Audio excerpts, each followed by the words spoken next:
बिस्मिल्लाहिर्रहमानिर्रहीम। आज की इस वीडियो में कंपैरिजन करेंगे पुर्तगाल और स्पेन को। जैसा कि काफ़ी लोग क्वेश्चन पूछते हैं कि स्पेन और पुर्तगाल इन दोनों कंट्री में से कौन सा बेस्ट ऑप्शन है। अगर हम यूरोप आ जाते हैं और यूरोप आने के बाद हमें किस कंट्री जाना चाहिए, स्पेन या पुर्तगाल? क्योंकि पूरे यूरोप के अंदर जैसा कि यूरोप के काफ़ी ज़्यादा कंट्रीज़ हैं, शेंजन में 30 कंट्रीज़ आते हैं। तो यूरोप के जो दूसरे कंट्रीज़ हैं वहाँ पर पेपर जो है वो लेना बहुत मुश्किल है, वहाँ पर पेपर आसानी से नहीं बनते। लेकिन यही अगर आप स्पेन या पुर्तगाल आ जाते हैं तो इन दोनों कंट्रीज़ में आपके पेपर आसानी से बन जाते हैं। तो काफ़ी लोग क्वेश्चन पूछते हैं, जो लोग पाकिस्तान, इंडिया, बांग्लादेश या सऊदीया या दुबई वगैरह रहते हैं, तो वो यही पूछते हैं कि अगर हम यूरोप आ जाएँ और यूरोप आने के बाद हमें किस कंट्री मूव होना चाहिए, स्पेन या पुर्तगाल, इन दोनों में से कौन सा कंट्री जो बेस्ट ऑप्शन है।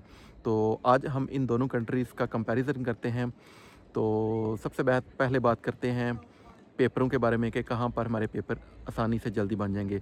पेपर तो इन दोनों कंट्रीज़ में आसानी से बन जाते हैं। बाकी पुर्तगाल में अगर आपके पास लीगल वीज़ा हो और अगर आप लीगल एंट्री करवाते हैं पुर्तगाल के अंदर, ठीक है, बेशक आपके पास विज़िट वीज़ा हो या कोई भी वीज़ा हो, अगर आप पुर्तगाल के अंदर लीगल एंट्री करवा लेते हैं तो 1 साल बाद आप पुर्तगाल के पेपर बन जाते हैं। लेकिन अगर आपके पास कोई भी वीज़ा नहीं, आप इलीगल इंटर हुए हैं या आप यूरोप के किसी और कंट्री में इंटर होने के बाद आप पुर्तगाल पहुंचने से पहले ही आप इलीगल हो चुके हुए हैं, तो फिर पुर्तगाल में आपके पेपर नहीं बन सकते। पुर्तगाल में पेपर बनवाने के लिए हर हाल में आपके पास लीगल वीज़ा होना चाहिए। हर हाल में आप लीगल एंट्री इस पुर्तगाल में करवाएंगे तो उसी सूरत में आपके पुर्तगाल में पेपर बन जाएंगे। बाकी स्पेन में अगर आपने जाना है तो आपके पास बेशक वीज़ा हो ना हो, बेशक आपके पास लीगल वीज़ा हो, बेशक आपके पास कोई वीज़ा ना हो, आप किसी भी तरह अगर आप स्पेन एंटर हो जाते हैं तो स्पेन में 2 साल के बाद आप स्पेन के पेपर ले सकते हैं। तो पुर्तगाल में 1 साल में पेपर बन जाते हैं, लेकिन पुर्तगाल में जाने के लिए आपके पास लीगल एंट्री होनी चाहिए।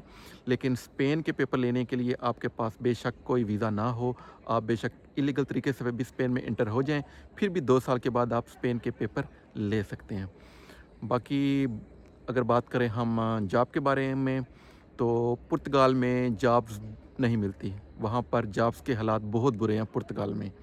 लेकिन पुर्तगाल की निस्बत अगर हम स्पेन की बात करें, तो स्पेन में जो है वो जॉब्स पुर्तगाल की निस्बत यहाँ पर आसानी से मिल जाती है। तो यहाँ पर अगर किसी भी तरह कोशिश करें तो जॉब्स मिल जाते हैं स्पेन में। यहाँ जॉब्स के हालात पुर्तगाल की निस्बत बेहतर हैं। बाकी रहाइश वगैरह की अगर बात करें तो वो पुर्तगाल में रहाइश आसानी से नहीं मिलती, ठीक है।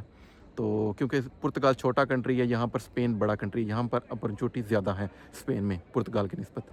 बाकी रहाइश पुर्तगाल में आसानी से नहीं मिलती, लेकिन स्पेन में जो है वो रहाइश आसानी से मिल जाती है।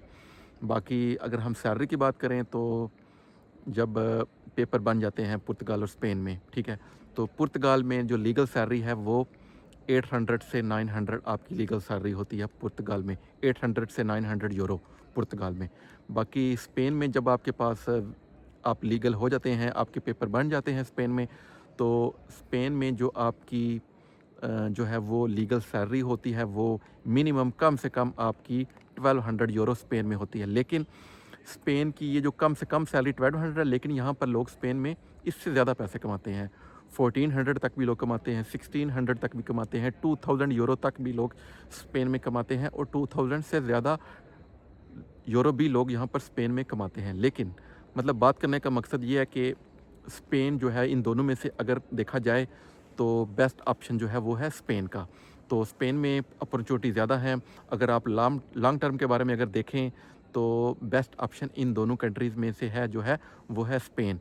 वैसे अगर देखा जाए तो वहाँ 1 साल में पेपर बन जाते हैं, पुर्तगाल में, स्पेन में 2 साल लगते हैं। लेकिन अगर हम लॉन्ग टर्म के बारे में देखें, फ्यूचर के बारे में देखें, तो बेस्ट जो है ऑप्शन यहाँ पर स्पेन में है। और इसी तरह की इन्फॉर्मेटिव वीडियो देखने के लिए मेरा यूट्यूब चैनल सब्सक्राइब करें और बेल आइकन को प्रेस कर लें ताकि मेरी हर नई आने वाली वीडियो आसानी से आप तक पहुंच जाए। और किसी तरह का कोई भी क्वेश्चन हो तो वो आप नीचे कमेंट करके पूछ सकते हैं। Thank you.